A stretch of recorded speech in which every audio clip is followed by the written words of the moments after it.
राधा को कई सालों तक बच्चा नहीं हुआ। इसी बात के लिए राधा की सास सावित्री उसे ताने देती थी।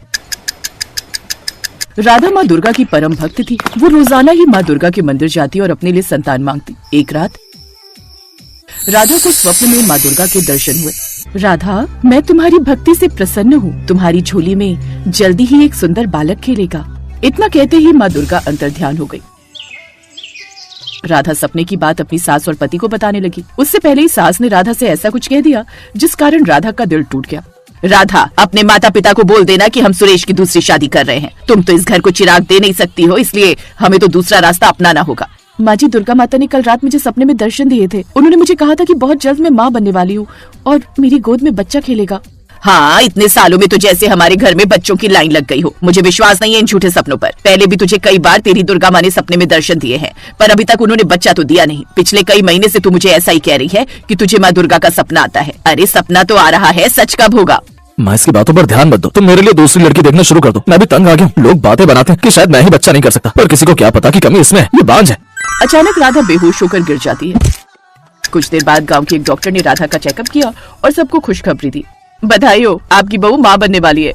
क्या सचमुच हमारी बहू माँ बनने वाली है? ये तो बहुत खुशी की बात है डॉक्टर साहिबा। हम तो कब से इस दिन का इंतजार कर रहे थे। मैं अभी मिठाई लेकर आता हूँ। माँ जी, मैंने आपको कहा था ना, माँ दुर्गा ने मुझे सपने में कहा है और देखिए मेरा सपना सच हो गया। हाँ बहू, तू सच कह रही थी।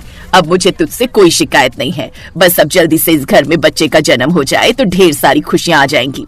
उस दिन से राधा की सास और पति ने उसका खूब ख्याल रखना शुरू कर दिया। इधर राधा बच्चे के आने की प्रतीक्षा कर रही थी, उधर माँ दुर्गा के चेहरे पर चिंता की लकीरें देखकर नारद मुनि उनसे इस चिंता का कारण पूछ रहे थे। हे जगदम्बा, आपके चेहरे पर चिंता की लकीरें कैसी? अब तो आपके आशीर्वाद से आपकी भक्त राधा माँ बनने वाली है। देवर्षि नारद, मेरी चिंता राधा के आने वाले बच्चे के लिए है। राधा के घर जिस बच्चे का जन्म हो रहा है, वो बच्चा अपने पिछले कर्मों के कारण एक पैर से विकलांग होगा। पर माता, आप तो ऐसी अनहोनी होने से रोक सकती हैं।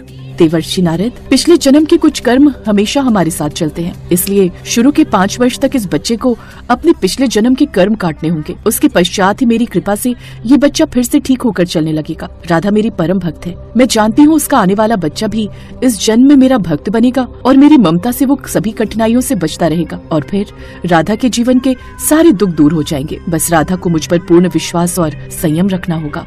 कुछ समय बाद माँ दुर्गा के आशीर्वाद से राधा एक बहुत ही सुंदर बालक को जन्म देती है, पर बालक जन्मजात विकलांग है। ये बात जब उसकी सास और पति को पता चलती है तो फिर से उनका व्यवहार खराब हो जाता है। हमारे तो भाग्य ही फूट गए। बताओ, इतने समय बाद औलाद हुई, वो भी अपाहिज। अरे तेरे लंगड़े बेटे का हम क्या करेंगे? मनहूस कहीं की। माँ, मैं तो कहता हूँ इसे इसके बेटे के साथ यहाँ से मायके भेज दो। मैं इस लंगड़े को बिल्कुल नहीं देख सकता। ऐसा मत कहो, अभी मेरे बच्चे को बड़ा तो होने दो। अभी तो इसे जन्म लिए हुए 4 दिन नहीं हुए और आप दोनों इस पर ऐसे जुल्म कर रहे हो। मैं अपने बेटे को पाल लूंगी, आप लोगों को कभी तंग नहीं करूंगी। मैं इसे पालने के लिए खुद मजदूरी करूंगी। जो करना है अपनी माँ के घर करना, हम इसे यहाँ नहीं रखेंगे।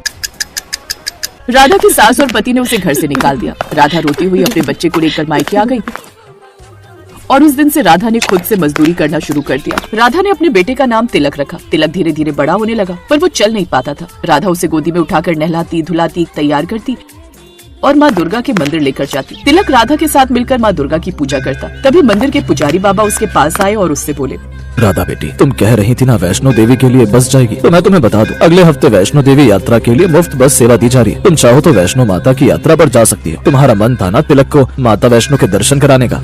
हाँ पंडित जी, मन तो बहुत है तिलक को माँ दुर्गा के मंदिर वैष्णो धाम ले जाने का। वैसे इससे अच्छा मौका मिलेगा भी नहीं। मैं चली जाऊंगी पंडित जी, आप मेरे लिए बोल दो। राधा बहुत खुश थी। वो अपनी माँ के साथ बेटे तिलक को लेकर वैष्णो देवी की यात्रा पर जाती है। कटरा पहुँचने के बाद वो लोग वैष्णो देवी की चढ़ाई शुरू करते हैं। कुछ घंटे बाद राधा वैष्णो धाम पहुँचती है। राधा तिलक को वहीं एक बेंच पर बिठा देती है। माँ, आप तिलक का ध्यान रखो, मैं प्रसाद खरीद लूँ, फिर हम दर्शन को चलेंगे। ठीक है बिटिया, तू प्रसाद ले आ, तब तक मैं तिलक को देखती हूँ। राधा प्रसाद लेने के लिए चली जाती है। नानी माँ, मुझे बहुत प्यास लगी है, पानी पीना है। पानी पीना है बेटा, मैं सामने नल से लेकर आती हूँ। राधा की माँ तिलक के लिए पानी लेने चली जाती है, पर जब वो वापस आती है तो तिलक गायब था। राधा भी तिलक को ना पाकर घबरा गई। दोनों ने भवन पर इधर उधर तिलक को ढूंढना शुरू किया। सबसे पूछा पर कोई भी नहीं जानता था। माँ, तिलक कहाँ गया? वो तो चल भी नहीं पाता है। हे माता रानी, मेरा बच्चा कहाँ है?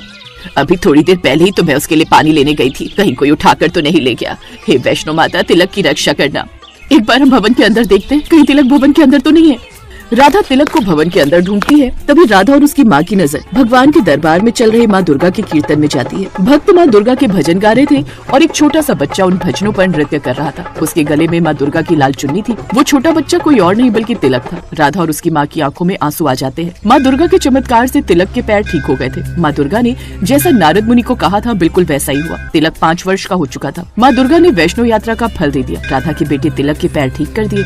हे देवी मैया, आपका लाख लाख शुक्र है। आपने अपने चमत्कार से मेरे बच्चे को ठीक कर दिया।